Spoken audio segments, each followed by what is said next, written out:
Iran আর যুক্তরাষ্ট্রের মধ্যে যুদ্ধের ধামাবাজ চলছে।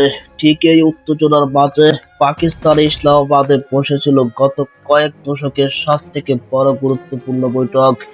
লক্ষ্য ছিল মাত্র একটাই, ইরান আমেরিকার সংঘাত থামানো, এমন একটি স্থায়ী সমাধানের পথ খুঁজে বের করা। কিন্তু প্রায় 21 ঘন্টা অবিরাম আলোচনার পরেও কোনো চুক্তি হয়নি। মার্কিন প্রতিনিধি জিডি ডাজ খালি হাতে ফিরে যান। আজকের ভিডিওতে আমরা জানবো কেন এই বৈঠক ব্যর্থ হলো, দুই পক্ষের অবস্থান কি ছিল, আর সব থেকে বড় প্রশ্ন, এরপর কি যুদ্ধ বিরতি টিকবে নাকি আবারও আগুন জ্বলবে। চলুন প্রথমে বুঝে নিই কি ঘটেছিল ইসলামাবাদে। দুই পক্ষের মধ্যে ছিল আকাশ পাতাল পার্থক্য। যুক্তরাষ্ট্রের দাবি ছিল ইরানকে তার পারমাণবিক কর্মসূচি সীমিত করতে হবে, যুদ্ধের উত্তেজনা কমাতে হবে, হরমুজ প্রণালীর পুরোপুরি খুলে দিতে হবে। অন্যদিকে ইরানের অবস্থান ছিল একেবারে বিপরীত। তাদের ইউরেনিয়াম অধিকার তারা ছাড়বে না, দ্রুত সব নিষেধাজ্ঞা প্রত্যাহার করা হবে, হরমুজ প্রণালীর নিয়ন্ত্রণ তাদের হাতে থাকবে, এমনকি যুদ্ধের ক্ষতিপূরণও চেয়েছেন তারা। 21 ঘন্টা ধরে আলোচনা চললো, কিন্তু কোনো পক্ষই 1 ইঞ্চিও পিছু হাঁটলেন না। সব থেকে বড় কথা হচ্ছে কে আগে ছাড় দিবে।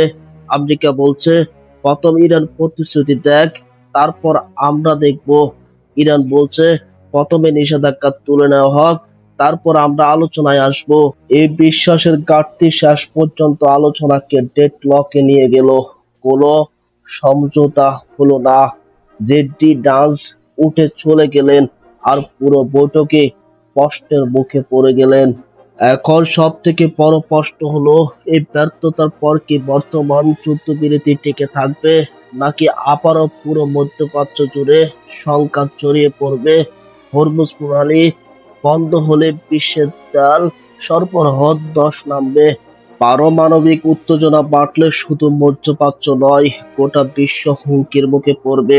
ইসলামাবাদের বৈঠকের ব্যর্থতা দেখিয়ে দিল দুই পক্ষের মধ্যে স্থায়ী গঠিত কখনো সম্ভব নয়, এবং এই গঠিত ভবিষ্যৎ আরো বড় সংঘাতের বীজ বপন করতে পারে। আপনার কি মনে হয় ইরান আমেরিকার মধ্যে আবারও কখনো সামঞ্জস্যতা সম্ভব নাকি যুদ্ধ অনিবার্য?